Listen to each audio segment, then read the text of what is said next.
জগন্নাথ তুলিয়া। হ্যাঁ বলো। দামোদর মাসে কোন তিনটি ফুল দামোদর ভগবানকে অবশ্যই নিবেদন করার কথা শাস্ত্রে উল্লেখ করা হয়েছে? শাস্ত্র অনুযায়ী এই দামোদর মাসে ভগবানকে এই 3 রকমের ফুল নিবেদনের কথা বলা হয়েছে। তো কেন বলা হয়েছে আমরা শাস্ত্র রেফারেন্স সহকারে সেই বিষয়গুলো জানবো। পরবর্তীতে আমি ফুলের প্রত্যেকটা নাম আপনাদেরকে জানিয়ে দিব। প্রথমেই আসি পদ্ম ফুল।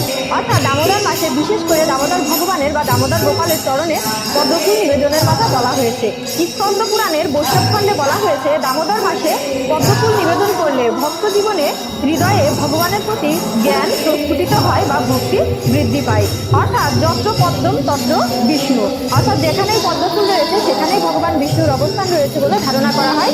এবং ভগবান বিষ্ণু বা দামোদর গোপালের সবচেয়ে প্রিয় ফুল হচ্ছে পদ্ম ফুল। এরপরে দ্বিতীয় নম্বরে বলা হয়েছে এখানে মালতী ফুল। আপনারা এগুলোকে অনেকে গ্রামে সাদা ফুল বলেন, তো এটাকে নাম কিন্তু কাঠমালতী। আর একটা মালতী আছে যেটা হচ্ছে আপনারা অনেকে কেষ্ট ফুল বলেন। তো এই দুই প্রকার মালতী ফুলই কিন্তু